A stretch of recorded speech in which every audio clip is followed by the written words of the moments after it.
Introduction to Biology.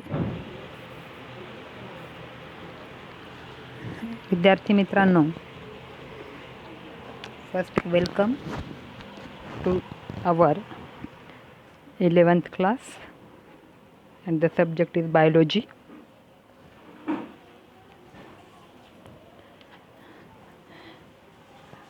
Welcome to the class. तर विद्यार्थी मित्रांनो, तुम्हाला माहीत आहे की बायोलॉजी हा जो विषय आहे हा नीटसाठी सगळ्यात जास्त वेटेज देणारा विषय आहे. 720 मार्कांची जी नीट परीक्षा आहे त्यामध्ये 360 मार्क जे आहेत हे बायोलॉजी या विषयाद्वारे मिळत असतात. त्यामुळे biology is half portion of the NEET सगळ्यात महत्त्वाचा असणारा टॉपिक आहे अँड कंपॅरेटिव्हली इझी असणारा भाग आहे. तर विषय सुरुवात करण्याच्या अगोदर आपण व्हॉट इज बायोलॉजी, त्यात काय काय पाहिलं जातं हे आपण पाहूया. Biology, the science which deals with the study of living things is called biology. असं एक शास्त्र ज्यामध्ये लिव्हिंग थिंग्सची स्टडी केली जाते त्याला बायोलॉजी असं म्हणतात. नेचरमध्ये आपण पाहतो की 2 प्रकारच्या थिंग्स आहेत, लिव्हिंग आणि नॉन लिव्हिंग. मग biology, bio is the living things, logy is the study.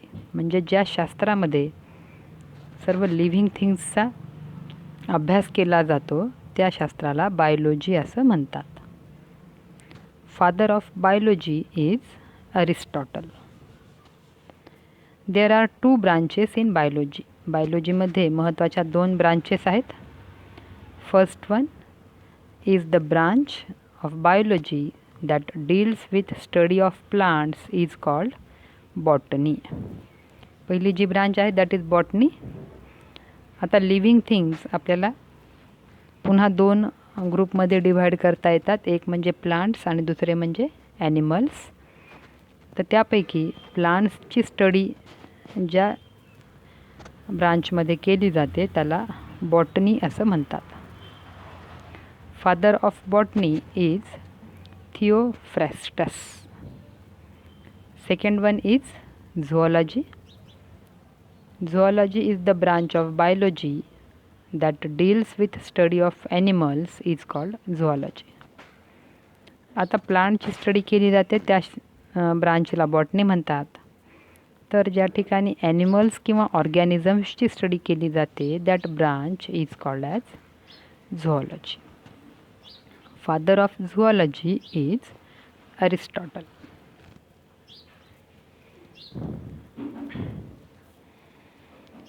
Then there are some terms which are related with biology is microbiology. आता बायोलॉजी म्हणजे लिव्हिंग ऑर्गॅनिझम्स आहेत, तर मायक्रो म्हणजे small. It is the branch of biology that deals with study of micro organisms is called as microbiology. म्हणजे जे सूक्ष्म जीव आहेत त्यांची स्टडी ज्या ब्रांचमध्ये केली जाते त्याला मायक्रोबायोलॉजी असं म्हणतात. Next, biotechnology, that is exploitation of biological process for industrial and other purposes, especially the genetic manipulation of microorganisms for production of antibiotics and hormones is called as biotechnology. आता नावानुसार पाहिलं तर बायो अँड टेक्नॉलॉजी 2 वर्ड्स आहेत. Bio living things आहे आणि technology याचा वापर करून काही गोष्टी बनवता येतात का, काही प्रोडक्ट तयार करता येतात का जेणेकरून they are useful for the humans. That branch is called as biotechnology. म्हणजे बायोलॉजिकल प्रोसेसचा वापर करून इंडस्ट्रियल किंवा अदर पर्पजेससाठी अँटीबायोटिक्स, हॉर्मोन्स, एन्झाईम्स अशी तयार करण्याची जी ब्रांच आहे त्याला म्हटलं जातं biotechnology. Then immunology. Logy is the science आणि immuno is the immune system. The science that deals with study of immune system is called as immunology. अशी ब्रांच ज्यामध्ये च्या संदर्भात तयार करते किंवा एखाद्या रोगाचं शरीर कशा पद्धतीनं करतंय हे जिथं स्टडी केलं जातं त्या ब्रांचला पोडॉलॉजी असं म्हणतात. Pedology, the science which deals with study of soil is called as pedology. ज्यामध्ये सॉईल स्टडी त्या ब्रांचला पोडॉलॉजी असं म्हणतात. Again, there are some terms related with our biology. Cardiology. Cardiac is the heart. The branch which deals with study of heart is called as cardiology. ज्या ठिकाणी हृदय किंवा रक्तवाहिन्या आणि हृदयाच्या संदर्भातले जे काही आजार आहेत त्यांचे फंक्शन्स आहेत हे जिथं स्टडी केलं जातं त्याला कार्डिओलॉजी असं म्हणतात. Angiology, the branch which deals with study of blood vessels. आता ज्या ठिकाणी पर्टिक्युलर ब्लड व्हेसल्सचाच अभ्यास केला जातो.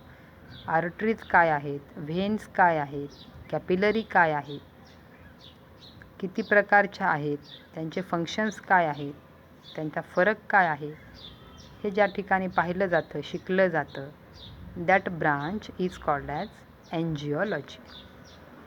गॅस्ट्रॉलॉजी, the branch that deals with study of digestive system is called as gastrology. अशी ब्रांच ज्यामध्ये डायजेस्टिव्ह सिस्टीम, नॉर्मल फंक्शन्स कशा पद्धतीने आहेत, डिसीजेस काय आहेत, पचनाच्या कोणत्या क्रिया, कोणत्या अवस्था, कोणत्या ऑर्गन्समध्ये चालतात किंवा त्याच्या संदर्भातले आजार काय आहेत हे सगळं ज्या ठिकाणी स्टडी केल्या जातं आहे that branch is called as gastrology. Nephrology, the branch that deals with study of nephrons is called as nephrology. Nephrons are the parts or the basic units of kidney and where they are studied, ज्या ठिकाणी नेफ्रॉन्सचा अभ्यास केला जातो त्या ब्रांचला nephrology असं म्हणतात. Osteology, the branch that deals with study of bones. Osteo म्हणजे bones. अशी ब्रांच ज्यामध्ये बोन्स किती आहेत, त्यांचे फंक्शन्स कशा पद्धतीने होतात, त्यांचे डिसीजेस काय आहेत हे ज्या ठिकाणी स्टडी केलं जातं that branch is called as osteology. Endocrinology, again the branch that deals with study of endocrine glands is called as endocrinology. अशी ब्रांच ज्यामध्ये शरीरातल्या ज्या 2 प्रकारच्या ग्लँड्स आहेत, स्त्रवण करणाऱ्या ज्या सेल्स आहेत, काही घटक तयार करणाऱ्या ज्या सेल्स आहेत त्यापैकी काही ग्लँड्सला एंडोक्राइन ग्लँड्स म्हणतात. मग त्या एंडोक्राइन ग्लँड्स कोणत्या, किती आहेत, त्यांच्याद्वारे तयार होणारे हॉर्मोन्स जे आहेत ते कोणकोणते आहेत, त्यांची काय फंक्शन्स आहेत, त्यांचे डिसीजेस कोणकोणते आहेत हे सगळं ज्या ठिकाणी स्टडी केल्या जातं आहे त्या ब्रांचला एंडोक्रायनॉलॉजी असं म्हटलं जातं. आता these are some basic definitions related with biology. ज्या काही आपल्याला नेहमी वापरण्यात येणाऱ्या टर्म्स आहेत त्या या ठिकाणी आपण पाहिल्या. तर ह्या तुम्ही व्यवस्थित अभ्यासा. Okay, thank you.